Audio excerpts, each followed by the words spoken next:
Conceito de músculos. Músculos podem ser encontrados por toda parte do nosso corpo, variando de 40% a 50% da massa corporal do indivíduo. Existem 3 tipos de músculos: os lisos, os esqueléticos e os cardíacos. São estruturas fibrosas e cruzadas, criando um movimento com a ação da contração e relaxamento das fibras, que são controladas pelo sistema nervoso. Agora vamos falar os tipos de músculos que existem. Estes, originados ainda na fase embriatória a partir do mesoderma, se dividem em 3 tipos. Temos o músculo estriado cardíaco, o músculo estriado esquelético e o músculo liso. Começando pelo tecido muscular liso, podemos dizer que nós não temos controle nenhum sobre ele, pois ele é controlado pelo sistema nervoso autônomo. As suas contrações ocorrem de forma bem lenta, pois a partir do momento que o alimento começa a descer pelo esôfago, ele vai indo de forma lentamente ao intestino até terminar todo o processo, podendo durar até 24 horas no nosso corpo. As contrações que a musculatura lisa faz é denominada peristaltismo, ou seja, são movimentos peristálticos. O envoltório do tecido muscular liso é chamado de túnica adventícia. E as fibras do tecido muscular liso possuem apenas um núcleo, sendo chamadas de mononucleadas. O formato desse tecido ele é de forma cônica, por isso o nome fusiforme. Entre as musculaturas lisas que existem, podemos citar as vísceras, que seriam os intestinos, o esôfago, temos a pupila, temos os vasos sanguíneos.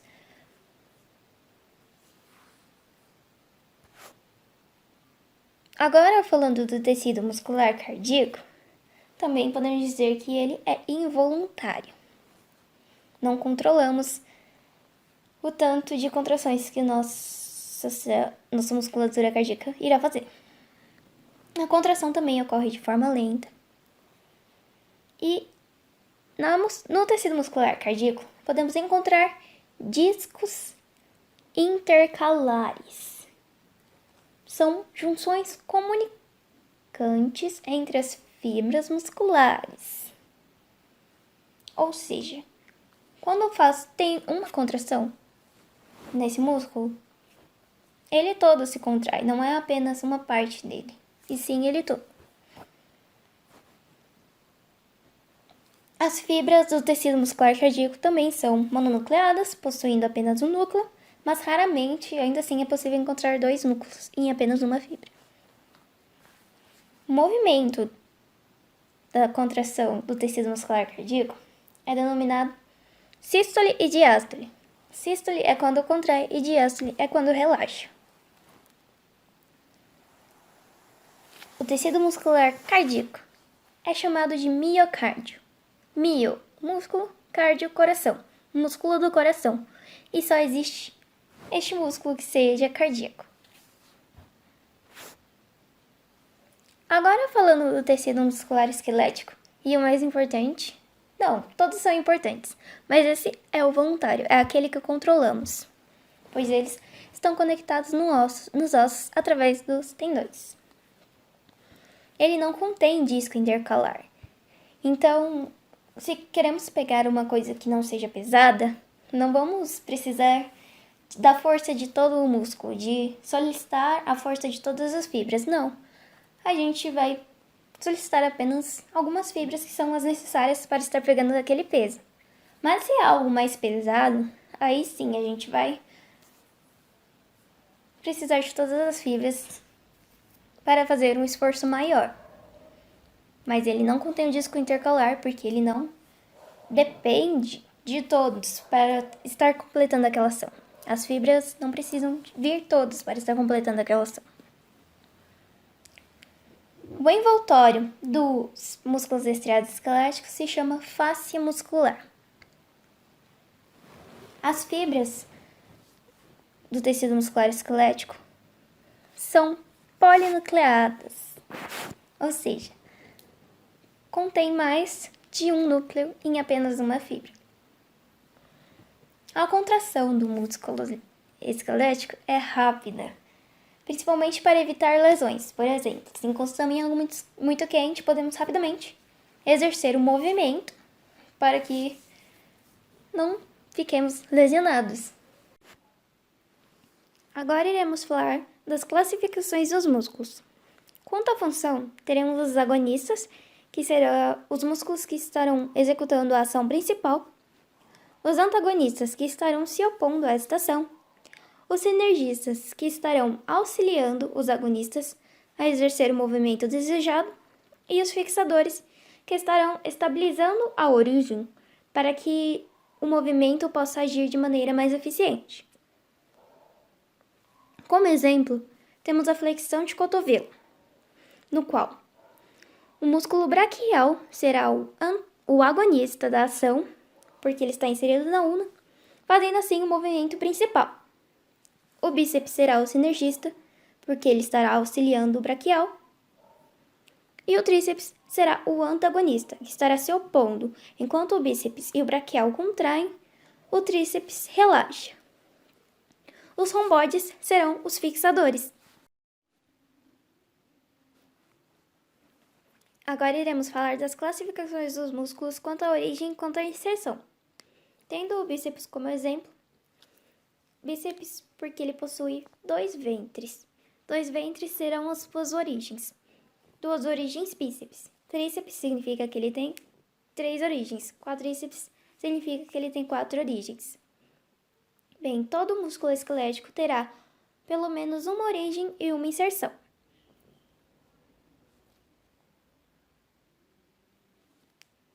Falando da inserção, quando tivermos mais de uma inserção, iremos classificar como bicaudados ou policaudados quando forem mais de 2.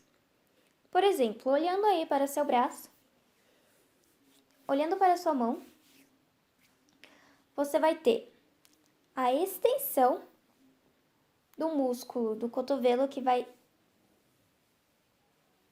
se estender até os dedos,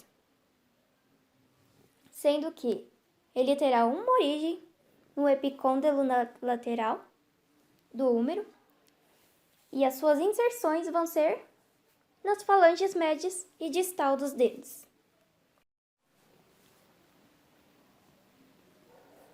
As classificações dos músculos quanto à forma não serão apenas essas 3, mas eu trouxe essas 3 hoje para vocês terem como exemplo. Bom, teremos o longo, o qual o comprimento é maior que a largura. Teremos os músculos curtos, onde as suas articulações possuem movimentos com pouca amplitude e são músculos pequenos. E o largo, onde a largura e o comprimento serão proporcionais.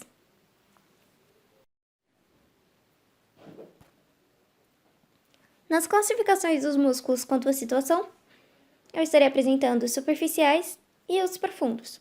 Superficiais serão aqueles músculos que estão logo abaixo da pele e apresentam no mínimo uma de suas inserções na camada profunda da derme, que seria a camada intermediária da pele. Os profundos serão os músculos que não apresentam inserções na camada profunda da derme e na maioria das vezes se inserem nos ossos mesmo. Agora eu irei falar um pouco sobre as ações dos músculos. Só reforçando a ideia de que os músculos são aqueles que vão estabilizar nossa postura, são aqueles que vão fazer com que a gente exerça certo grau de movimento, vão ser aqueles que vão estar regulando o tamanho dos órgãos ocos, vão estar controlando os fluidos sanguíneos nas nossas veias e também vão estar controlando nossa temperatura corporal. Mas bom, vamos falar dos movimentos que a gente consegue fazer, as denominações, né? Só para dar um adentro, toda a nossa parte de frente será chamada anterior, serão os músculos anteriores. E a nossa parte de trás serão os músculos posteriores. Quando eu faço esse movimento aqui, eu estou flexionando, porque eu estou fazendo um movimento para a parte anterior do músculo. Ou seja, eu estou flexionando o músculo. Já quando eu faço o contrário, porque aqui vai ser a parte posterior. Quando eu faço o movimento para a parte posterior, eu estarei estendendo o músculo. Usando ainda o exemplo daqui, aqui nós teremos a anterior e, como eu disse, atrás vai ser a parte posterior. Só que aqui do lado a gente vai chamar de medial e aqui do lado de fora será o lado lateral.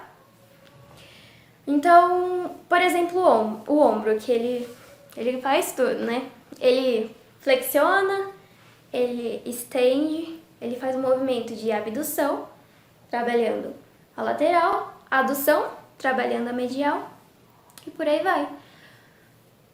Podemos dizer que a maioria, né, dos músculos serão assim. Por exemplo, o punho também, ele estará flexionando para a parte anterior e estendendo para a parte posterior. Só que teremos uma exceção, que vai ser o joelho. Que o joelho, ele não flexiona para a parte anterior. E até seria estranho se ele fizesse isso. Mas o joelho, como ele é uma exceção, ele vai estar flexionando para a parte superior. Enquanto o nosso braço exerce esse movimento aqui, ele vai estar fazendo o contrário dele. Ele vai estar flexionando para o superior. Então, o quadríceps vai ser aquele que estará estendido e os isquiotibiais vão ser aqueles que estarão flexionados. Também temos a inclinação, que vamos ter a inclinação lateral direita, inclinação lateral esquerda, o movimento de rotação, rotação externa, rotação interna. E basicamente, o que temos sobre movimentos é isso. E eu espero que tenha ficado de maneira bem clara, que vocês tenham conseguido compreender bem. E foi isso, muito obrigada. Agora eu vou falar da contração muscular, né? A gente começa falando sobre a miofibrila, né? Que é o que a gente via que formava as fibras musculares. As miofibrilas são formadas por sarcômeros, né? Que seriam essas estruturas aqui, que são divididas entre banda 1 e a banda A. A banda A, na qual ela possui os filamentos finos e filamentos grossos, né? Que é o que a gente consegue ver aqui. Os filamentos finos, no caso, seriam os filamentos de actina e os filamentos grossos seriam os filamentos de miosina. Vamos passar para o próximo slide. Aqui é basicamente um zoom, né, naquela imagem. Aqui seria os filamentos de actina e o de miosina.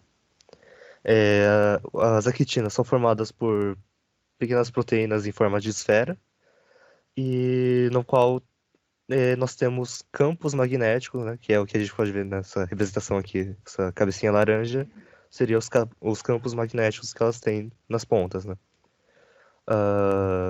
Cobrindo esses campos magnéticos, nós temos a tropomiosina, que ela é responsável para que esses campos magnéticos não estejam ativos 24 horas por dia, né? Para que haja o relaxamento muscular. Ela vai estar bloqueando.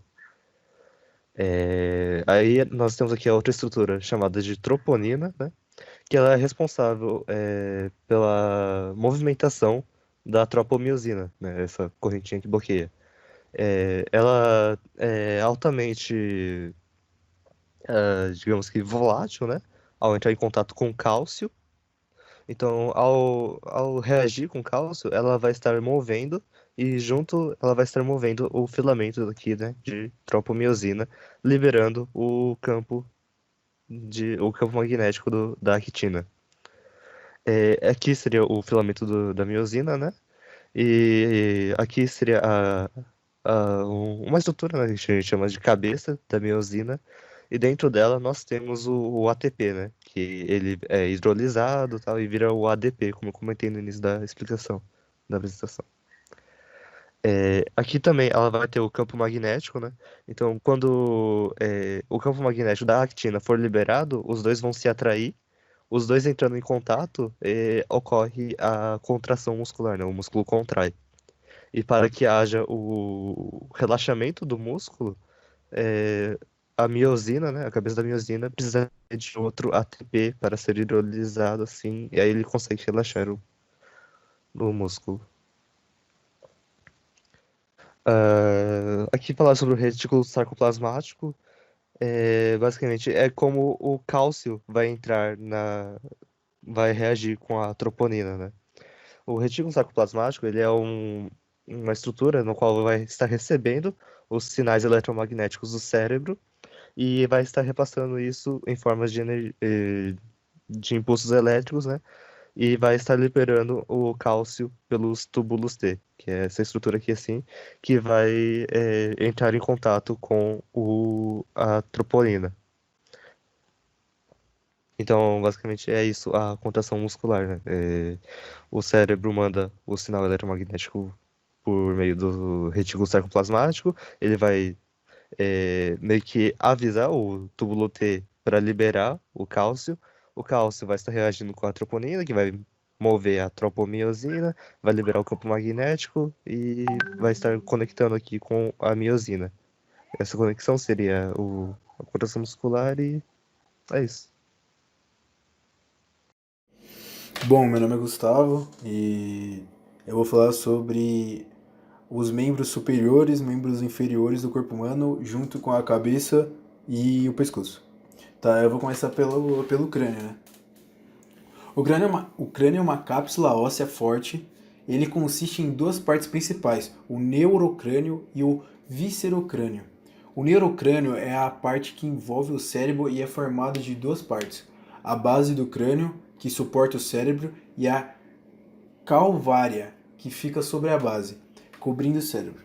O viscerocrânio suporta principalmente os músculos faciais e uma variedade de estruturas anatômicas.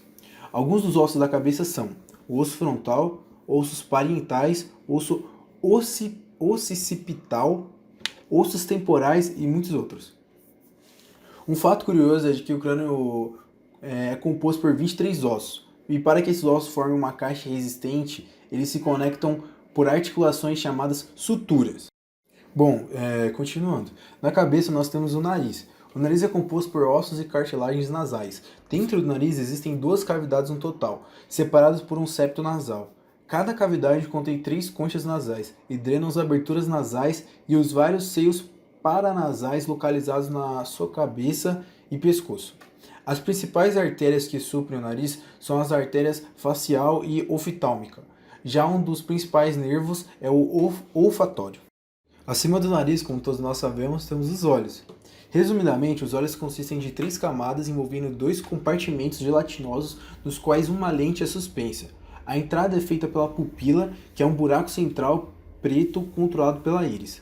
A pupila permite que a luz entre no olho e atinja a retina, o que em última instância permite que você veja. Os anexos que protegem o olho são as pálpebras, a conjuntiva, o aparelho lacrimal e os 7 músculos extrínsecos do olho. A principal artéria suprindo o olho é a artéria oftálmica, enquanto um dos principais nervos é o nervo craniano óptico. Sobre as orelhas, as orelhas são um aparelho auditivo e a única parte visível delas é a aurícula e a abertura do canal auditivo, porque sua anatomia fica escondida no interior do crânio. A orelha consiste em 3 regiões principais: a orelha externa, que recebe o som, a orelha média, que transmite o som para a orelha interna através da membrana timpânica, e 3 ossículos, que é a bigorna, martelo e o estribo. Dentro da orelha interna, a orelha interna, né, que é a terceira região, transforma o som em impulsos nervosos através da cóclea e mantém o equilíbrio através dos canais semicirculares. Outras estruturas que compõem a orelha são a tuba de Eustáquio, o tegmen timpânico e o labirinto. A última estrutura, que é no caso o labirinto, também ajuda a manter o equilíbrio geral do corpo. Uma das artérias mais importantes da orelha é a artéria carótida externa. Bom, a boca, ou cavidade oral, é o primeiro componente do sistema digestivo e possui um papel fundamental na digestão mecânica e mistura dos alimentos. A boca é composta por diversos componentes, entre eles nós temos os dentes, a língua, o teto da boca, a úvula, as tonsilhas e abertura para orofaringe e arcos adjacentes. Dentro da boca, nós temos a língua. A língua faz parte de quase todos os processos dentro da boca. Está presente desde a mastigação e mistura dos alimentos até a deglutição. Podemos dividir a língua em dois grupos de músculos, que permitem que ela se mova em qualquer direção no interior da boca. Uma das principais artérias suprindo a cavidade oral é a artéria palatina descendente. Já um dos principais nervos é o cranianos. Seguido, nós temos os dentes. Ao longo da vida humana, existem dois grupos de dentes. Os dentes de leite, que caem aos 6 anos, e os dentes permanentes, que acompanham a gente pelo resto da vida. A boca de um adulto, em média, contém 32 dentes, organizados em suas arcadas, e cada um contendo, tem a arcada de cima e a arcada de baixo, e cada uma delas contém 16 dentes. Seu papel é puramente a mastigação e digestão mecânica dos alimentos, e existem 4 tipos de dente: o incisivo, o canino, o pré-molar e o molar. A parte visível de cada dente é a coroa, que é composta de um material resistente e calcificado. A coroa é coberta pelo esmalte e contém a pulpa em seu interior. Cada dente é ancorado à gengiva através de suas raízes dentárias, que pode variar em número dependendo do tipo de dente. Os dentes recebem seu suprimento sanguíneo da artéria maxilar, enquanto a sua inervação é fornecida pelos nervos cranianos, maxilar e mandibular. Abaixo do crânio nós temos o pescoço. Essa estrutura é suficientemente forte para suportar a cabeça, mas também móvel o suficiente para girar em várias direções. Por fora, o pescoço é dividido em triângulos, cada um contendo músculos específicos, vasos e nervos. Por outro lado, o pescoço também possui uma divisão interna na forma de compartimentos, que são delimitados por várias camadas de fáscia cervical. O ponto de ancoragem do pescoço é o osso hioide. A maioria dos músculos do pescoço se insere no hioide, separando-os em dois grupos: os músculos supraioides e os músculos infraioides, que são os músculos de cima e os músculos de baixo. Entretanto, outros músculos também fazem parte do pescoço.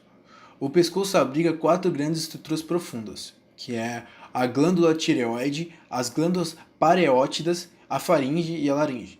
As duas glândulas são responsáveis pela homeostase endócrina normal do corpo. A faringe é uma passagem muscular para alimentos e ar, conectando as cavidades nasais e oral com o esôfago e a laringe. A última é mais comumente conhecida como caixa vocal, que no caso é a laringe, e consiste em várias cartilagens, membranas, ligamentos e músculos. Ela é responsável pela fala. As 4 principais artérias que cursam através do pescoço são as artérias cariótida comum, cariótida externa, cariótida interna e facial, juntamente com o tronco tireocervical. O plexo cervical é a principal estrutura nervosa que cursa a inerva e o pescoço. Agora eu vou falar sobre os membros inferiores, começando pelo quadril e a pelve. A pelve é formada pela cintura pélvica e o cóccix. A cintura pélvica é formada por 2 quadris e pelo sacro, interconectados na sínfise púbica e nas articulações sacroiliacas. Cada quadril possui 3 partes: o ilho, o isquio e a pubis, e recebe a cabeça do fêmur para formar a articulação do quadril. Vários músculos agem na articulação do quadril, causando a movimentação do membro inferior. Eles são divididos em grupos musculares anterior e posterior. O grupo posterior pode ainda ser dividido em subgrupos superficial e profundo. O grupo muscular anterior inclui o músculo ilíaco e etc. Que são muitos músculos, então se eu ficar aqui falando, eu vou passar uns 15 minutos só falando dos músculos. Os músculos posteriores superficiais são os 3 músculos do glúteo: o glúteo máximo, o glúteo médio e o glúteo mínimo, e o tensor da fáscia lata. Os músculos posteriores profundos são o piriforme, o obturador interno e etc. As principais artérias dessa região são as artérias glútea e femoral, que se originam das artérias ilíacas. A drenagem venosa de todo o membro inferior é realizada pelos sistemas venosos superficial e profundo. As principais veias que drenam o quadril e a pelve são consideradas profundas, e incluem as veias ilíacas. Elas possuem muitas tributárias, mas as mais importantes são as veias femorais, junto com as veias profundas da pelve e da coxa. Um dos principais nervos dessa região é o nervo clúneus, e quase todos os nervos se originam dos plexos lombar e sacral, exceto os nervos clúneos. Agora eu falo sobre a coxa. A estrutura da coxa é dada pelo fêmur, e o único osso dessa região. E uma curiosidade é que ele é o maior osso do corpo humano. Tá? Ela possui uma extremidade superior e uma diáfise e uma extremidade inferior. Cada uma é cheia de marcos anatômicos. O fêmur participa de duas grandes articulações do membro inferior, a articulação do quadril e a articulação do joelho. Vários músculos se inserem e agem no fêmur. Os músculos da coxa podem ser divididos em 3 grupos: anterior, medial e posterior. O grupo anterior ocupa o compartimento anterior, situado na frente da coxa, e inclui o sartório e o quadríceps femoral. A articulação do joelho é formada pela interação de 3 ossos: o fêmur, a tíbia e a patela. Na verdade, a articulação toda consiste em 2 articulações abrigadas em uma única cápsula, que é reforçada por vários ligamentos intra- e extracapsulares. As artérias que suprem o joelho são as 6 artérias geniculares, que envolvem a articulação juntamente com outras artérias da extremidade inferior. Elas formam a anastomose genicular. Elas se originam da artéria poplítea e é a continuação direta da artéria femoral, posteriormente ao joelho.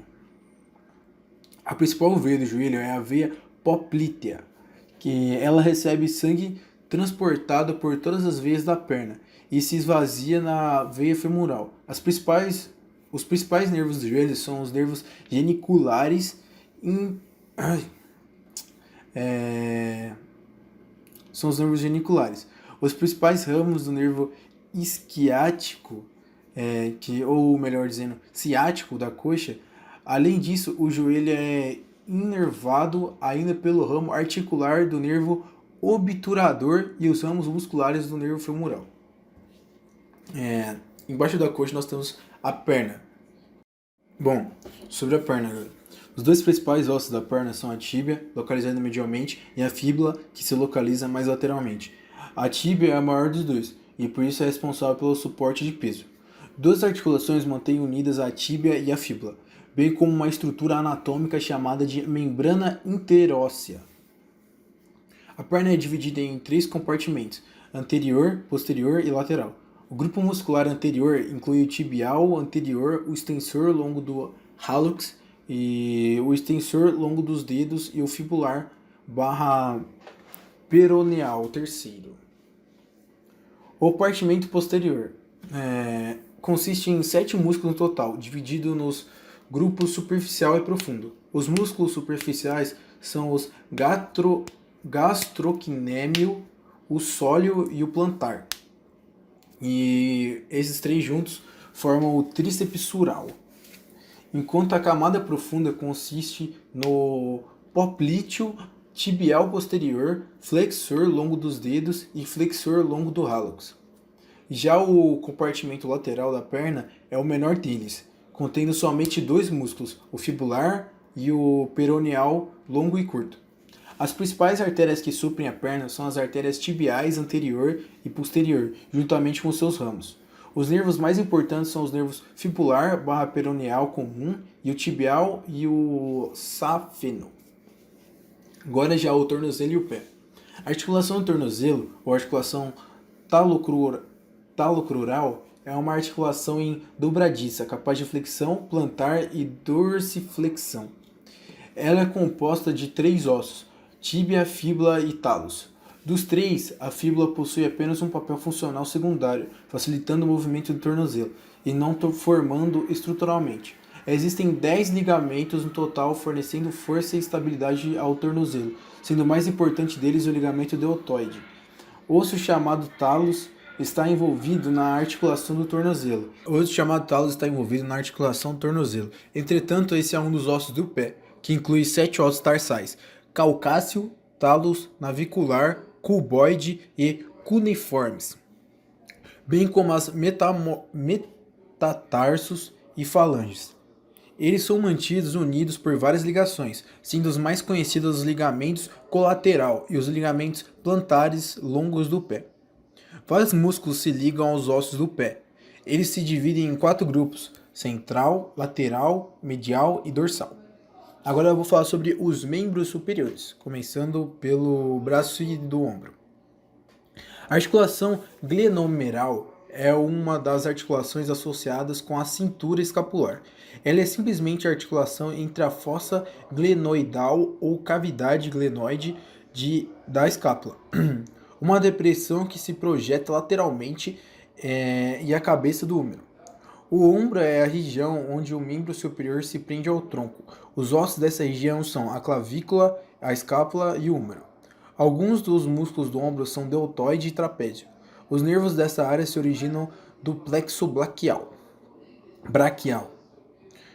No ombro e no braço, o plexo braquial dá origem a 2 nervos: o nervo supraescapular e o nervo axilar. Quando o plexo braquial é lesionado, esses nervos são afetados e algumas síndromes clínicas podem ser observadas. A principal artéria do ombro é a artéria axilar. A artéria axilar dá origem a todos os ramos da artéria que vascularizam o ombro e o braço. E a drenagem venosa do braço é uma continuação do sistema venoso do antebraço, especialmente as principais veias dessa área: as veias braquiais profundas e as veias basílica e cefálica. Alguns dos músculos são de extrema importância para a movimentação dos membros superiores são o redondo maior, serrátil anterior, levantador da escápula, romboide maior, romboide menor, peitoral maior, peitoral menor, coracobraquial, latíssimo do dorsal, braquial, bíceps braquial e tríceps braquial. Bom, primeiramente, boa tarde, bom dia, boa noite, para que horário você esteja vendo. Meu nome é Matheus e eu vou falar sobre os músculos das costas. Eu vou falar sobre onde eles ficam, qual a função deles, como hipertrofiar eles, afinal a gente está falando de músculo e uma coisa que acontece com os músculos são a hipertrofia. E não vou estar entrando aqui no mérito de inserção e origem do músculo. Por quê? Não porque seja um assunto muito complicado assim, mas realmente para um vídeo ele é bem confuso de explicar. Que daí, por exemplo, tá um músculo, ele tem inserção na costela T2 e origem no crânio, não sei o que lá, não sei o que lá. Então para um vídeo realmente fica muito confuso, são muitos músculos, acabar confundindo tudo. Então eu vou falar sobre, como eu já disse, a função, onde eles estão, e posso dizer que os músculos das costas são divididos em intrínsecos e extrínsecos, ou seja, os intrínsecos são os músculos mais profundos e os extrínsecos são os mais superficiais, por exemplo, aqueles que nós realmente conseguimos ver nas nossas costas. E também podemos chamar de camada mais superficial ou camada mais profunda, como vocês preferirem. Além de lembrar que o dorso ou as costas são uma grande parte de músculos conjuntos, né? Não são grudados, é claro, mas eles estão pertinho um do outro e formam as costas. E eles não são apenas um do lado do outro, eles formam uma camada, como eu já disse, de mais profundo para mais superficial. E eles são muito importantes para o nosso corpo, certo? Porque eles ajudam a manter nossa postura, ajudam até a gente respirar, na verdade. Ajudam nós movermos nossos membros superiores, como deltoide, pescoço, braços e tal. Então a gente vai começar pelos mais superficiais. Bom, eu vou começar falando sobre os músculos superficiais primeiro, porque são os músculos que a gente mesmo vê no dorso e porque são menos e são mais fáceis. Os músculos superficiais são o trapézio, o latíssimo dorsal, ou grande dorsal, a levantadora de escápula e os romboides. Vou começar, antes de explicar os músculos em si, eu vou falar de cada um separadamente. Eu vou ter que explicar vou ter que falar de o nome de dois ossos, que é pra vocês ficarem mais, pra ficar mais fácil a compreensão de vocês. Primeiro é a escápula, que vai estar aparecendo aí uma foto do que é a escápula. É aquele osso que em pessoas mais magras ele é bem aparente nas costas. Tem gente que chama de asa e tal. E por que eu estou explicando esse osso? Porque enquanto eu estiver explicando algumas funções de alguns músculos, eu vou falar, tal músculo mexe a escápula e ele aparece em vários músculos, então é bom explicar do que eu estou falando. E o outro osso é o húmero. O húmero não é nada mais nada menos que o osso da primeira porção aqui do braço. Esse músculo que compreende mais ou menos do deltoide aqui até o fim do bíceps aqui, antes do antebraço. É esse músculo que eu tô falando quando eu falar de húmero. A gente vai começar pelo músculo que a maioria das pessoas conhecem, que é um das costas, é o mais conhecido, na minha opinião, que é o trapézio. Ele é o músculo mais superficial de todos das costas. E muita gente pensa que o trapézio ele é apenas essa parte aqui, ó, perto do deltoide, mas na verdade não, o músculo trapézio é um músculo bem grande, que ele vem aqui da nuca até quase o meio das costas, né? Tá aparecendo uma imagem para vocês. É esse músculo mais triangular aí. Qual que é a ação do trapézio? O que ele faz no nosso corpo? Bom, ele cuida da elevação das escápulas, das fibras superiores da escápula, que mais pra frente eu já expliquei pra vocês o que é a escápula, que é aquele osso, então ele cuida da elevação dela, e a escápula ela tem, ela faz mais ou menos isso, então o trapézio tem a função de fazer isso. Retração da escápula, que é basicamente quando você retrai assim, quem faz isso é a escápula com a ajuda dos músculos, né? E a depressão da escápula, quando ela sobe, ela desce, quando ela sobe, ela desce. Essa é a depressão. Bom, agora eu vou falar de outro músculo superficial, que é o latíssimo dorsal, ou grande dorsal, que é conhecido como o músculo mais largo do corpo humano, e ele cobre grande parte das costas e cobre grande parte dos músculos das costas também. Fica na parte inferior, tá aparecendo a imagem aí, essa parte vermelha. E para que ele serve? Bom, ele serve para fazer a extensão do húmero, a rotação do húmero e a adução do húmero. O húmero, como eu disse, é aquele osso do nosso braço. E também a elevação do tronco, certo? Ele é um músculo muito importante por ser tão grande assim, né? E agora eu vou falar sobre os músculos intermediários. Eu acabei de falar dos músculos mais superficiais, os principais superficiais. Agora eu vou falar dos músculos mais intermediários. A gente pode começar pelos romboides. Tá em plural romboides porque na verdade são dois músculos conhecidos como romboides. E eles são chamados assim porque eles são bem parecidos anatomicamente, só tendo diferença no tamanho deles. Que basicamente eles fazem quase que a mesma função. Então são o romboide maior e o menor, como está aparecendo aí, eles são bem parecidos, só que um é maior e o outro é menor. E o que ele faz, a ação dele é retrair e girar a escápula. Como eu expliquei, a escápula é aquele osso que fica aqui, está aparecendo aí de novo. Então ele serve para retrair, ou seja, puxar os ombros para trás e girar a escápula, certo? E o outro músculo intermediário também é o levantador de escápula. Ele é um músculo posterior lateral, que fica posterior lateral do pescoço, fica aqui atrás. E como o próprio nome diz, ele serve para levantar a escápula. Essa é a ação dele. Tá aparecendo aí. Agora a gente passando para outro músculo medial, ou intermediário. É o músculo serrátil posterior superior. Tá aparecendo aí. Esse músculo ele é bem importante, ele é coberto pelos romboides e pelo trapézio. E ele basicamente auxilia o nosso corpo auxilia o nosso corpo na inspiração, que ajuda a gente a inspirar, certo? E o outro músculo intermediário é um músculo bem parecido com esse, tem quase o mesmo nome, que é o músculo serrátil posterior inferior, ou seja, ele fica na parte de baixo. E ele, ao contrário do anterior, serve para auxiliar nosso corpo na expiração, certo? E daí a gente já pode entrar nos músculos mais profundos, que são os músculos intrínsecos do corpo, que são mais relacionados à nossa coluna e servem para manter nossa postura e manter nosso corpo onde ele está realmente. Bom, agora eu vou falar sobre os músculos profundos, a camada profunda dos músculos profundos, porque, como eu expliquei, acabei de falar da camada superficial, tem a superficial e a camada profunda.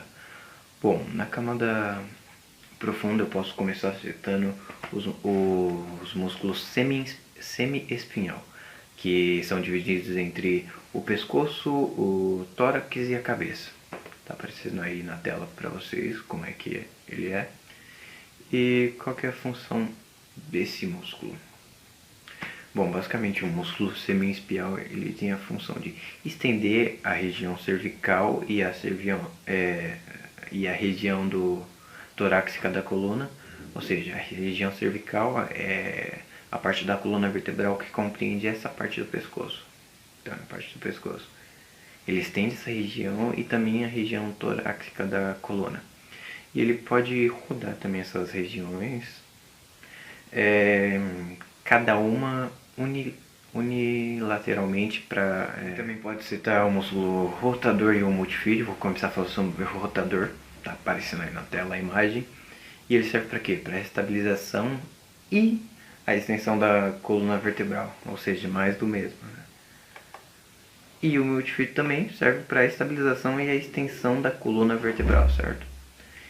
Como para sustentar um corpo com o nosso peso, a gente precisa de muitos músculos auxiliando nossos ossos. Então é por isso que tem tantos músculos assim, para deixar a gente retinho do jeito que a gente fica, a gente realmente precisa. Bom, agora a gente vai falar de dois músculos bem profundos, quase que para finalizar.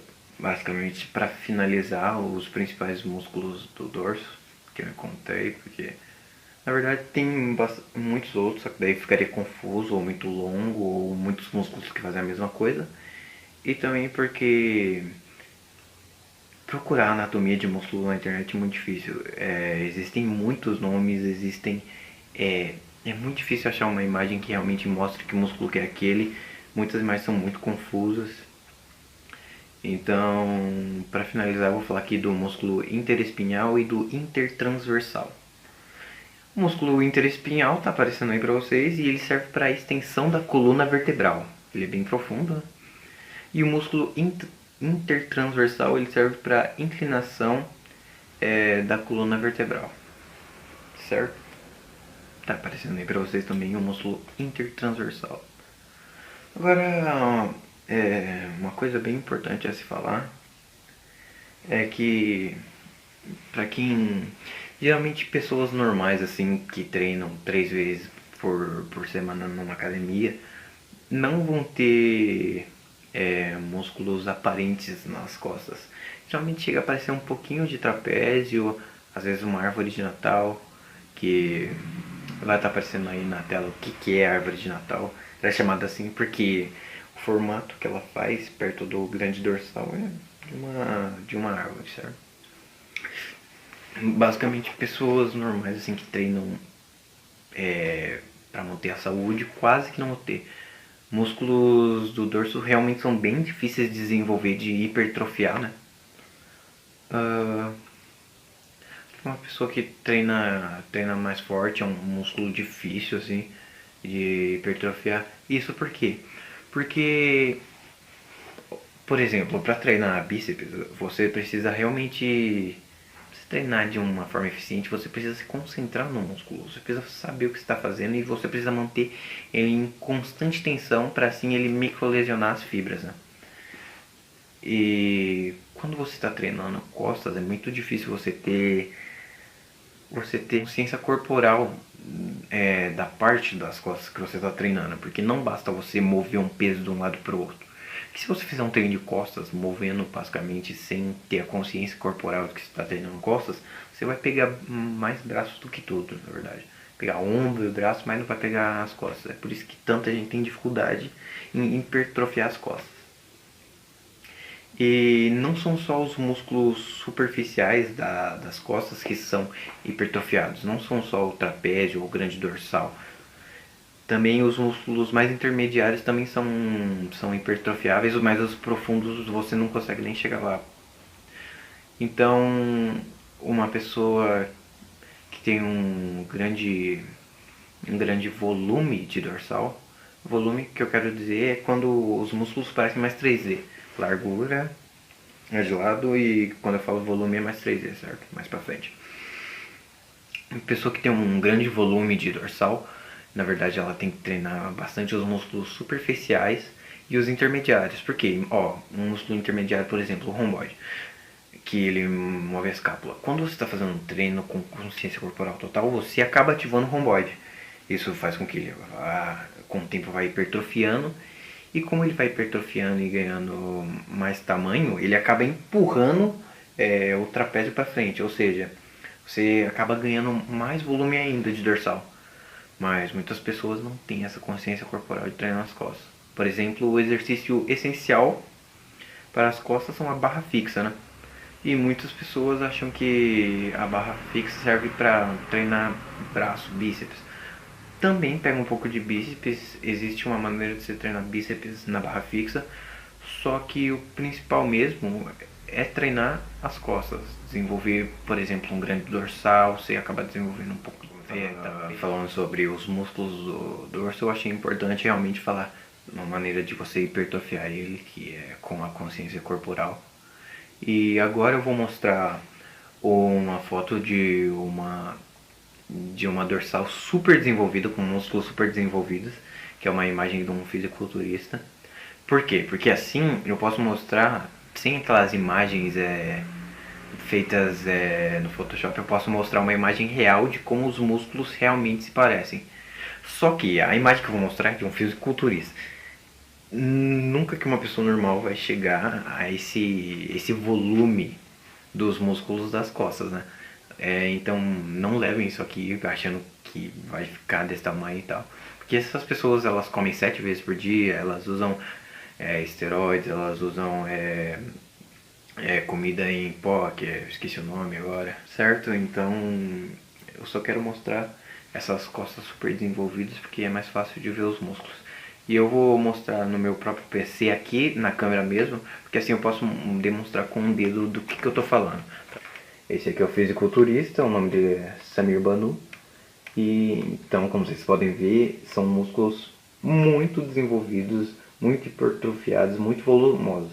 Isso aqui é o que a gente chama da famosa costas 3D. São muito espessas mesmo. Então vamos começar pelo músculo mais superficial de todos das costas, que é o trapézio.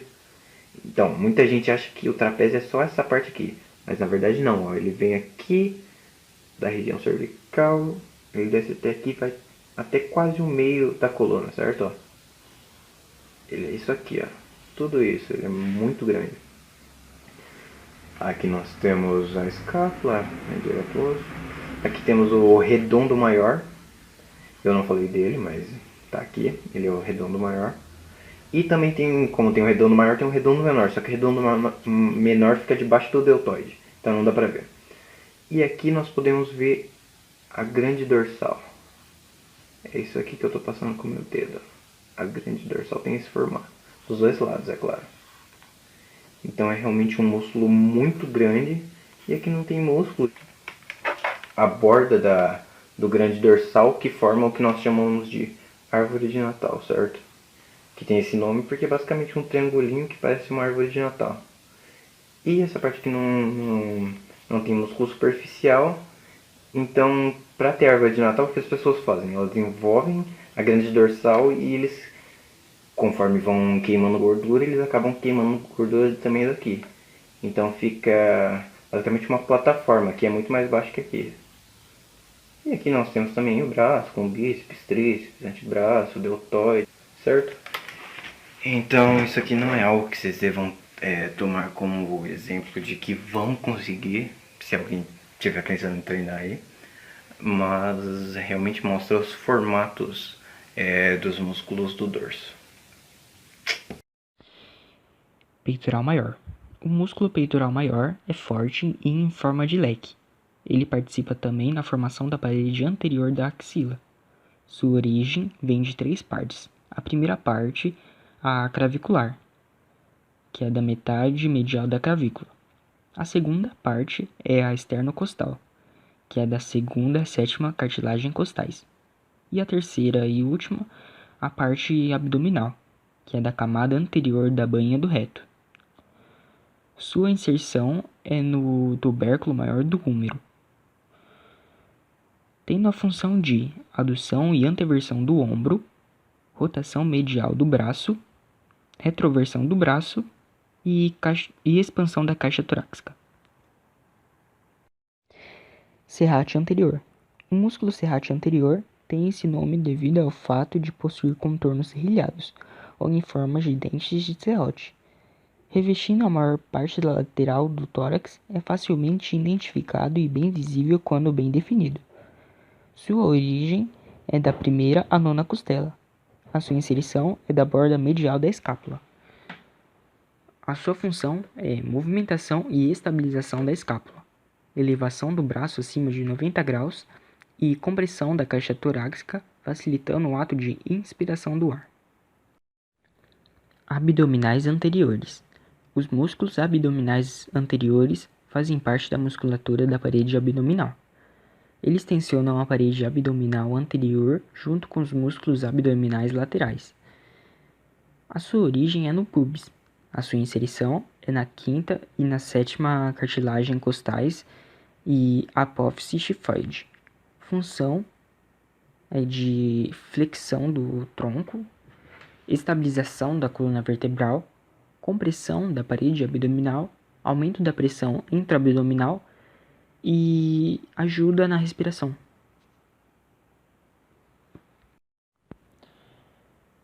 Abdominais laterais. Os músculos abdominais laterais fazem parte da musculatura da parede abdominal. Eles tensionam a parede abdominal lateral juntamente com os músculos abdominais anteriores. Existem 3 músculos na parede abdominal lateral, tais eles: oblíquo externo do abdômen. O músculo oblíquo externo do abdômen tem sua origem na quinta e na 12ª costela. Sua inserção é na crista ilíaca e na linha alba. A sua função é manter o tônus abdominal, compressão e suporte das vísceras e rotação contralateral intercostais inferiores.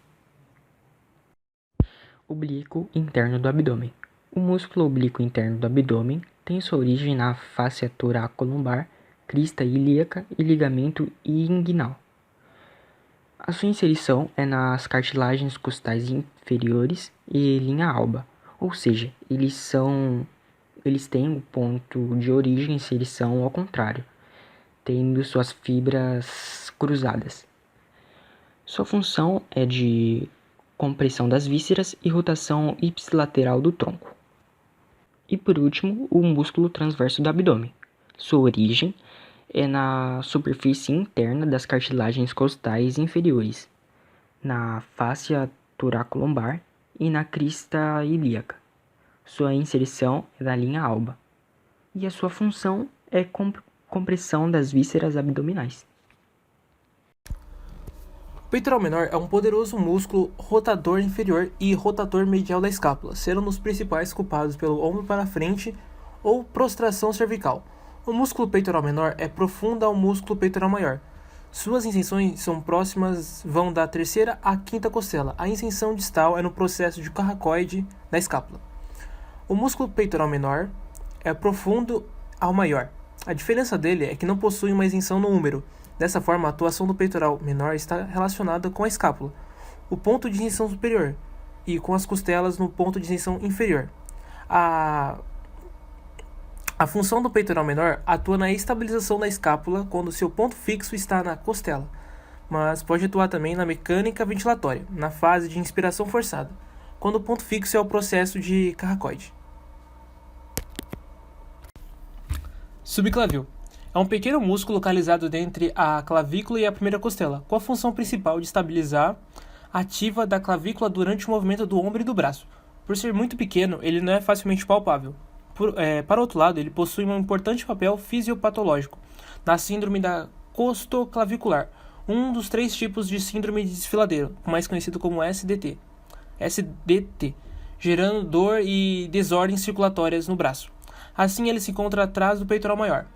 A sua isenção é na superfície inferior da porção lateral da clavícula e na inervação dos nervos subclávio. A sua função é estabilizar a clavícula principal e a depressão da clavícula e elevação da primeira costela. Músculo da região costal. Músculos intercostais.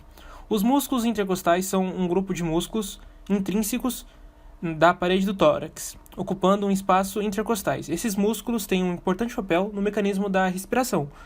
E, contudo, importante notar que há outro músculo que também participa no processo de ventilação, os quais são chamados de músculos acessórios da ventilação. Músculos intercostais externos. Ele tem origem na borda inferior de uma costela e se dirige em sentido ventrocaudal para a borda superior da costela inferior. Ventralmente, eles são limitados pela fáscias torácica externa.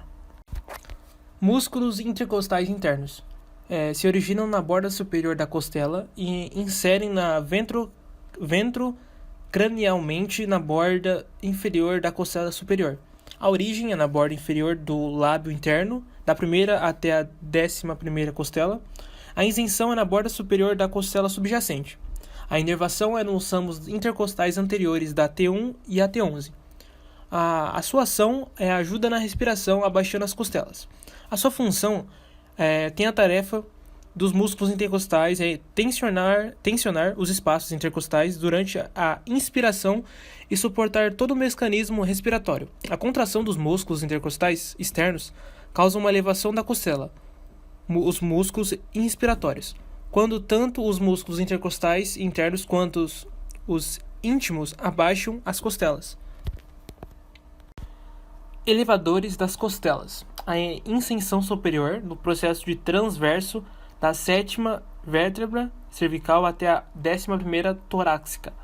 A isenção inferior na face externa da primeira até a 12ª costela. A inervação é nos nervos intercostais e a ação dele é elevação das costelas, na ação respiratória. Músculo subcostal é um músculo muito variável e de difícil visualização. Tem um formato triangular e é bastante delgado. A origem é na face interna da 4ª costela até a 11ª costela. A sua inserção é na face interna da costela subjacente. A inervação são nos nervos intercostais anteriores da T4 a T11. A sua ação é... Eles revestem a parede torácica e auxiliam na respiração. Músculo transverso do tórax. É plano, bastante fino e está situado na face posterior da parede torácica anterior. A origem é na face interna do externo. A sua inserção é na face interna da 3ª até a 6ª costela, nas cartilagens costais. A inervação é nos nervos intercostais anteriores da T3 a T5. A sua ação é abaixar as cartilagens costais. O coração. A principal função primordial do coração é bombear sangue para todo o corpo. Para isso, ele funciona como uma bomba dupla. O seu lado esquerdo bombeia sangue oxigenado para diversas partes do corpo. Enquanto isso, o lado direito bombeia sangue venenoso para os pulmões. Ele é um músculo cardíaco, e músculos cardíacos são músculos de contração involuntária e estão presentes no coração. Um exemplo dele, o miocárdio. Esses músculos asseguram os vigorosos batimentos cardíacos. O pulmão é um órgão do sistema respiratório responsável pelas trocas gasosas entre o ambiente e o sangue. A sua principal função é oxigenar o sangue e eliminar o dióxido de carbono do corpo. O esôfago é um tubo muscular que vai da faringe até o estômago. A sua única função é levar os alimentos até o estômago, e é o músculo liso. O diafragma é um músculo muito importante que atua em nossos movimentos de inspiração e expiração. Ao inspirarmos o ar, o diafragma e os seus músculos intercostais se contraem. O diafragma desce e as costelas sobem, fazendo com que haja um aumento de volume na caixa torácica, desde que ele desce e as costelas sobem, forçando o ar a entrar nos pulmões. O diafragma é um músculo liso. Os nervos do corpo humano são estruturas formadas por fibras nervosas de tecido conjuntivo. Eles são responsáveis pela transmissão de impulsos nervosos, impulsos elétricos conhecidos como potencial de ação. Sua principal função é estabelecer a comunicação entre os órgãos motores e de sensibilidade, tudo por meio do sistema nervoso central. Agora que já entendemos todo o sistema muscular e de tudo que ele é constituído, eu irei falar sobre as lesões musculares, como podem ser classificadas e suas causas. Praticar esporte é saudável, melhora a qualidade de vida e nos faz sentir bem no dia a dia. No entanto, as lesões fazem parte. E se há algumas lesões que são evitáveis através de uma boa preparação e aquecimento, por exemplo. Uma lesão causada pelo desporto deve-se a métodos de treinos incorretos, anomalias estruturais que forçam certas partes do corpo mais do que outras, e fraqueza dos músculos, tendões e ligamentos. As lesões musculares podem ser classificadas em traumáticas e atraumáticas. Entre as traumáticas estão o estiramento, a contusão e a laceração ou ruptura, sendo esta parcial ou total. Entre as atraumáticas estão a cãibra e a dor muscular tardia. Podemos encontrar ainda outras classificações com relação ao tempo de lesão, agudas ou crônicas, e a ocorrência, lesão primária ou recidivante, levando-se em conta se esta ocorreu pela primeira vez naquele determinado músculo ou não. Traumáticas. Estiramento muscular. A maior parte das lesões é classificada como estiramento muscular. Essa é classificada como lesão muscular indireta, pois a energia do trauma não ocorre diretamente na área muscular, que se encontra anatomicamente alterada. É causado por um alongamento das fibras musculares, além do seu estado fisiológico, ou pode ser resultante de uma contração muscular excêntrica em determinado movimento esportivo, como por exemplo o movimento de contração dos isquiotibiais, que molduram a contração coexcêntrica do quadríceps durante um chute no futebol. O local mais acometido é a junção miotendínea ou região distal do ventre muscular. O grau e a gravidade das lesões são baseados no número e na extensão das fibras lesionadas. Podemos dividir essas lesões em 3 estágios. Primeiro grau é o estiramento de uma pequena quantidade de fibras musculares. Ocorre quando a dor do músculo ocorre dor quando o músculo é solicitado pela contração, especialmente contra a resistência. A dor se localiza em um ponto específico e o atleta pode ter dores somente em manobras extremas da articulação. O edema pode estar presente, mas geralmente não é notado no exame físico. Ocorrem danos estruturais mínimos, a hemorragia é pequena e a resolução é rápida. Geralmente após uma semana o atleta já está de volta à sua atividade física regular. Segundo grau. Praticamente você encontra os mesmos achados da lesão de primeiro grau, porém com maior intensidade. Acompanha-se de dor moderada, hemorragia, processo inflamatório, local mais exuberante e diminuição maior da função. A resolução é mais lenta e nesses casos o atleta pode ficar afastado do esporte de 2 a 3 semanas. O número de fibras lesionadas e a gravidade da lesão são maiores. Terceiro grau. Essa lesão geralmente ocorre desencadeando uma ruptura completa do músculo, ou de grande parte dele, resultando em uma importante perda da função, com a presença de um defeito palpável. A dor pode variar de moderada a muito intensa, provocando pela contração muscular passivo. O edema e a hemorragia são grandes, dependendo da localização do músculo lesionado em relação a pele adjacente, o edema e a equimose e o hematoma podem ser visíveis, localizando-se geralmente em uma posição distal. A lesão devido à força da gravidade que desloca o volume de sangue produzido em decorrência da lesão. O defeito muscular pode ser palpável, já nos casos de segundo grau, sendo palpável e visível nos casos de terceiro grau. Contusão muscular. Esta lesão também é muito frequente na prática de alguns esportes de contato, como futebol, futebol americano, rugby, basquete, handebol e os esportes de luta. Diferente do que ocorre no estiramento muscular, a contusão é causada por um trauma direto na musculatura e acomete com maior frequência os membros inferiores, dependendo da energia gerada em decorrência do movimento esportivo que gerou o trauma. Os danos musculares podem ser graves e desencadear extensas áreas de sangramento, tanto dentro quanto fora dos compartimentos musculares. Câimbras. A cãibra é uma contração parcialmente involuntária e dolorosa dos músculos, que ocorre em função do desequilíbrio hidroelétrico da área onde a dor aparece, ou seja, é muito comum a cãibra surgir durante ou após a prática de exercícios físicos, dando sinais que é preciso repor os níveis de água e sais minerais, como potássio e sódio. Outra das causas da cãibra é a acumulação de ácido láctico no tecido devido à degradação da glicose na ausência de oxigênio no músculo. A dor muscular tardia se manifesta em casos onde o indivíduo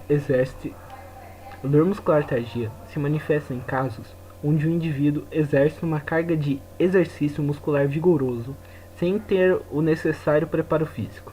Inicia uma atividade física ou reinicia, mas com intensidade maior do que o habitual. É uma das lesões esportivas que ocorrem com mais frequência. É apresentado sintomas musculares como inchamento, enrijecimento, sensibilidade ao toque e dor ao movimentar a região afetada.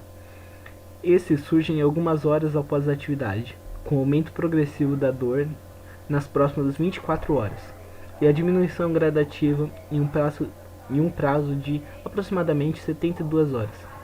Tais sintomas podem durar até 10 dias, podendo ser mais brandos ou acentuados, dependendo do tipo e intensidade do exercício, e tendem a regredir naturalmente, sem nenhuma sequela, em médio ou longo prazo. É isso aí, Johnson. Demorei, não sei, foi umas 2 tentativas. É isso. É preciso tomar cuidado com todos os tipos de lesões, não importa a sua gravidade. Aquelas de menor gravidade não precisam de acompanhamento médico no primeiro momento. A dor e os incômodos podem ser melhorados com compressas frias e aplicações de sprays, loções ou géis. As compressas ou aplicação de gelo devem ser realizadas por 15 minutos, cerca de 3 ou 4 vezes ao dia, nas 48 horas após o ferimento. Quando houver algum inchaço, elevar o membro afetado ajuda a melhorar a circulação local, aliviando a dor e reduzindo o edema. É possível tratar lesões musculares com a ingestão de medicamentos orais, porém não é aconselhado o uso exagerado dos anti-inflamatórios. Doses altas dessas substâncias podem interferir no processo de cicatrização das fibras musculares, retardando a sua recuperação e atrapalhando a hipertrofia, e reduzindo também o ganho da força.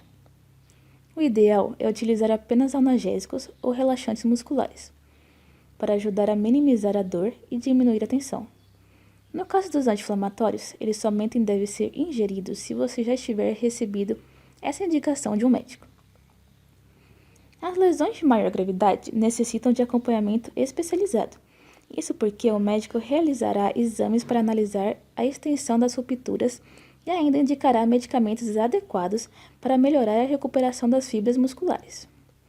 É importante manter o repouso do músculo lesionado, evitando esforços e ainda fazendo uma pausa nas práticas de atividade. A rotina normal somente poderá ser retornada quando não houver mais sintomas e os movimentos estiverem mais uma vez confortáveis. Uma coisa que você precisa saber é que você pode adquirir medicamentos e produtos para tratar lesões musculares pela internet. Existem lojas confiáveis com excelentes preços, para que você possa fazer suas compras em segurança e com economia. Ou seja, é possível saber como tratar lesões musculares sem precisar ir à farmácia ou sair de casa. O importante é que você cuide dos seus músculos para que eles possam se recuperar rapidamente. E você, mais uma vez, tenha liberdade para realizar movimentos sem sentir nenhuma dor. Já na questão alimentar, o ovo é um dos queridinhos da dieta. É uma excelente fonte de proteínas e ajuda na síntese proteica e no crescimento do músculo. O limão acelera o metabolismo e favorece o ganho de massa magra. Já a uva, a castanha do Pará e o açaí são ótimos para melhorar o desenvolvimento do músculo. O azeite de oliva impede a oxidação dos tecidos musculares e também o envelhecimento muscular. Já a cereja e o brócolis reduzem bastante as dores musculares causadas por exercícios físicos.